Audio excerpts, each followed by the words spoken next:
नमस्ते पीपल, मैं संकेत पाय स्वागत करता हूं डीप चॉक एजुकेशनल चैनल में। आज हम कंटिन्यू करेंगे synthetic fibres and plastic part 2। Last video में हमने आपको बता दिया था सिंथेटिक फाइबर्स के बारे में। It is nothing but man made fibres, और उसके टाइप्स भी बता दिया था, रेयॉन और नायलॉन के।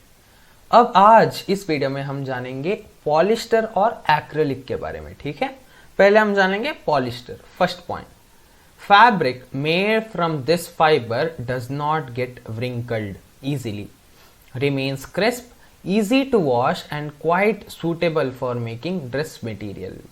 मतलब ये जो कपड़ा होता है ये फाइबर की मदद से हम इसे बनाते हैं। इस पर आसानी से व्रिंकल आता नहीं है। ठीक है, और व्रिंकल्स होता क्या है यहाँ पर आप देख सकते हो इस फोटो पर कि शर्ट पर कितना व्रिंकल्स है। जब हम इसे आयरन करते हैं तो वो क्रिस्प हो जाता है।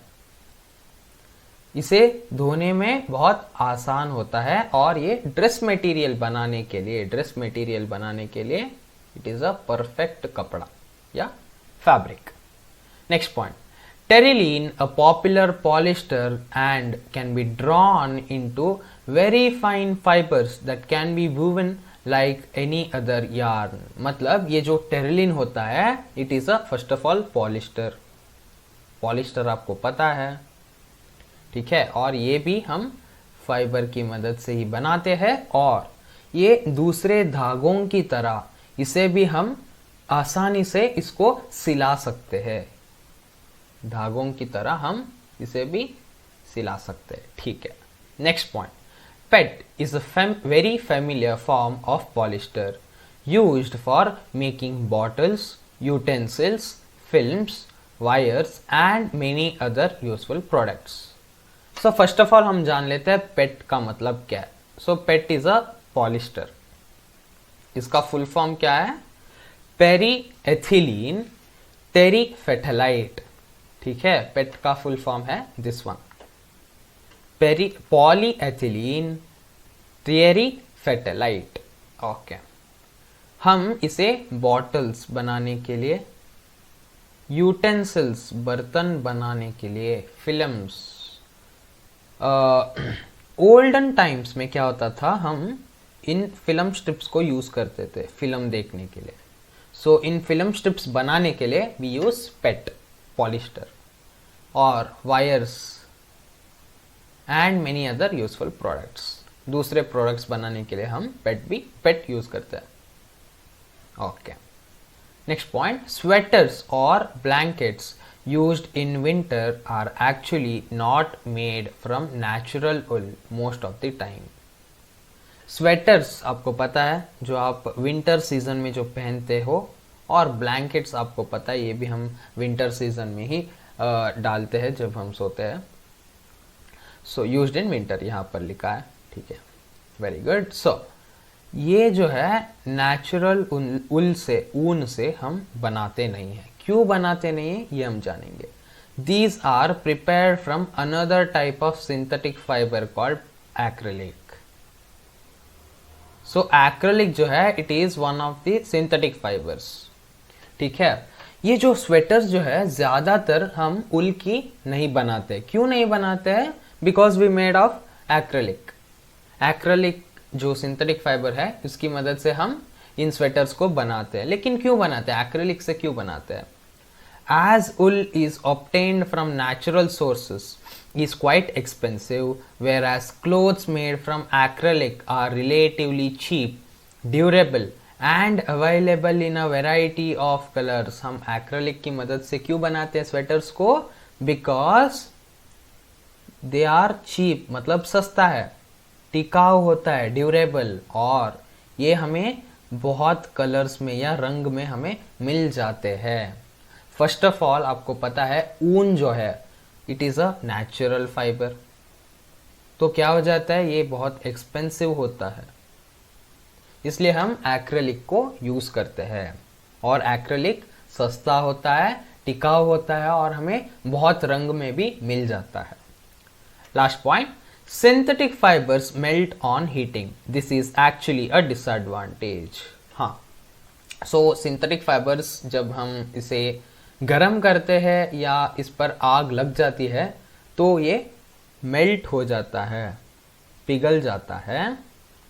If the clothes catches fire, melts and sticks to the body of a person, जब इस पर आग लग जाती है, इन सिंथेटिक फाइबर्स पर आग लग जाती है तो क्या हो जाता है, ये ह्यूमन स्किन पर चिपक लेता है,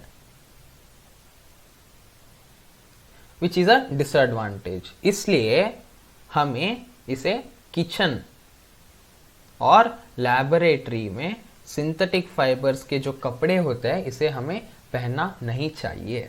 ओके, अब हम जानेंगे characteristic of synthetic fibres. Synthetic fibres, the advantages of synthetic fibres. Okay, हमें क्यों सिंथेटिक फाइबर्स यूज करना चाहिए या हम यूज करते हैं, क्योंकि ये जल्दी से सूख जाता है, dry up quickly, easy to maintain, हम इसे आसानी से रख सकते हैं। इसका कुछ झंझट नहीं है, ऐसा करना चाहिए वैसा करना, ऐसा कुछ नहीं होता है।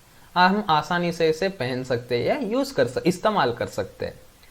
रेडीली अवेलेबल, हमें आसानी से मिल जाता है मार्केट में, हमें इन कपड़ों का कुछ ऐसा प्रॉब्लम नहीं है, हमें आसानी से मिल जाता है। ड्यूरेबल मतलब ये टिकाऊ होता है, मतलब इसका लाइफ स्पैन जो है ये ज्यादा होता है। और लेस एक्सपेंसिव, क्योंकि हमें ये ज्यादा मात्रा में मिल जाता है, ये सस्ता होता है, इसका प्राइस जो है ये सस्ता होता है। ठीक है, अब हम आ गए हैं प्लास्टिक्स जानने के लिए। So we completed half of the chapter, that is synthetic fibres. अब हम जानेंगे प्लास्टिक्स के बारे में। So first point, plastic is also a polymer like synthetic fibres. तो आपको पता होगा कि प्लास्टिक जो है it is a polymer, synthetic fibres की तरह ये भी एक पॉलीमर होता है।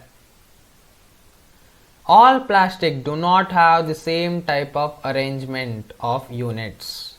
इन some it is linear, in other it is Chris-crossed और क्रॉस लिंक्ड। सो इन फाइबर्स आपको पता है कि पॉलिस्टर बोल रहा हूँ, पॉलीमर्स आपको पता है ये स्मॉल यूनिट की मदद से एक बिग यूनिट हम बनाते हैं। सो अभी प्लास्टिक जो है हमने आपको बता दिया था कि ऐसे स्मॉल यूनिट्स की मदद से हम पॉलीमर्स को बनाते हैं, हम इसे जोड़ के हम पॉलिस्टर बनाते हैं, पॉलीमर बनाते हैं, sorry I am very sorry.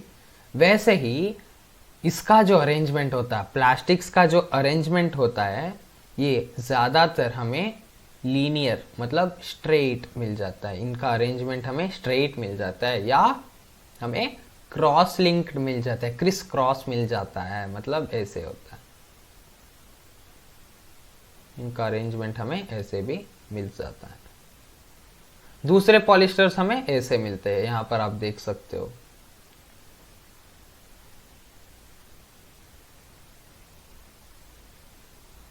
ऐसे हमें स्क्वायर में या रेक्टेंगल में मिल जाते हैं, लेकिन प्लास्टिक्स का जो अरेंजमेंट होता है ये स्ट्रेट या क्रॉस लिंक्ड होता है। Next point, plastics can be recycled, reused, coloured, melted, rolled into sheets और मेड इनटू वायर्स। मतलब प्लास्टिक को हम रिसाइकल कर सकते हैं, मतलब हम रिसाइकल करके रीयूज भी कर सकते हैं, दूसरी बार हम इसे यूज कर सकते हैं।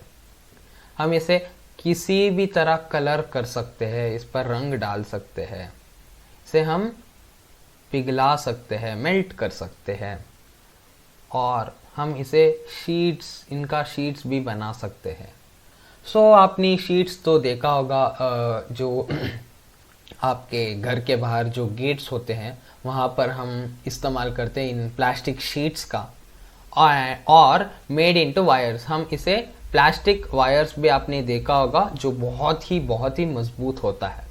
Next point, plastic which gets deformed easily on heating and can be bent easily are known as thermoplastics। मतलब जो प्लास्टिक गरम करने में और इसे हम आसानी से बेंड कर सकते हैं, इन प्लास्टिक्स को हम क्या कहते हैं, इन प्लास्टिक्स को हम कहते हैं थर्मोप्लास्टिक्स। जो प्लास्टिक हम आसानी से हीट या गर्म कर सकते हैं या इसे हम बेंड कर सकते हैं, मतलब फोल्ड बेंड कर सकते हैं, उसे हम कहते, उन प्लास्टिक्स को हम कहते हैं थर्मोप्लास्टिक्स। एग्जाम्पल में कौन कौन से आते हैं? पॉलीथीन आ सकता है, पॉलीथीन कवर्स आपको पता है कि आप कैसे भी फोल्ड करो या बेंड करो कुछ नहीं होगा। PVC, PVC are nothing but polyvinyl chloride, sorry, okay. These are used for manufacturing toys, combs and various types of containers.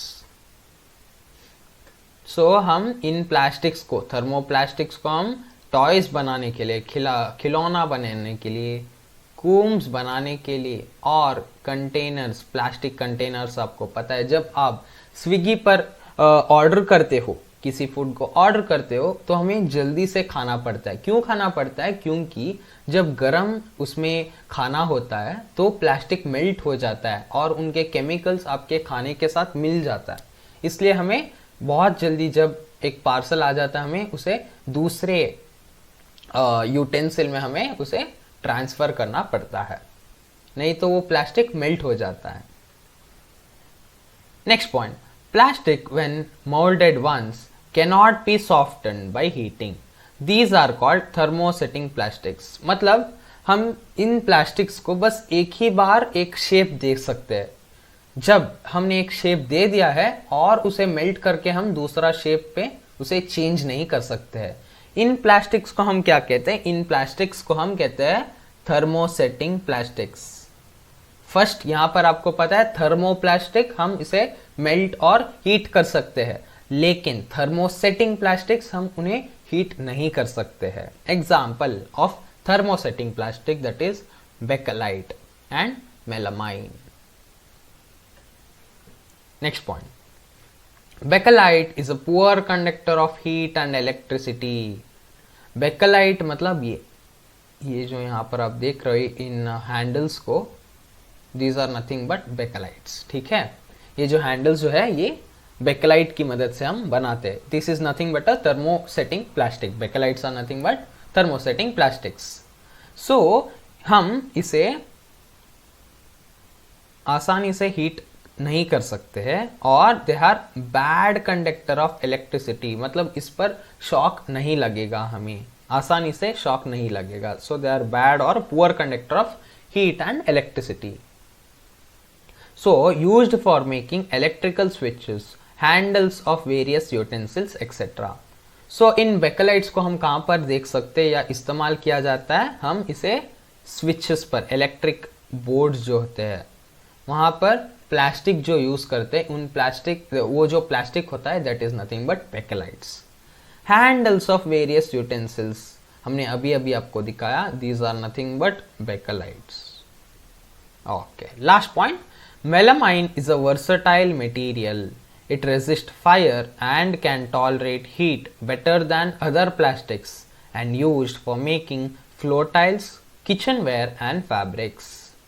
So melamine जो होता है ये बहुत ही strong होता है और ये फायर रेजिस्टेंट होता है और हीट रेजिस्टेंट भी होता है। जब ये फायर रेजिस्टेंट है, हीट रेजिस्टेंट है, तो हम इसे कहाँ पर यूज करते हैं? हम इसे फ्लोर टाइल्स बनाने के लिए यूज कर सकते हैं या कर रहे हैं। किचन के सामान जो होते हैं वहाँ पर हम यूज करते हैं और कपड़ा बनाने के लिए हम मेलामाइन को यूज करते हैं। सो ये बोलते हुए हम अपना पार्ट टू जो है synthetic fibres and plastic part 2 जो है यहाँ पर खत्म करेंगे और मिलेंगे अगले वीडियो में। Thank you people.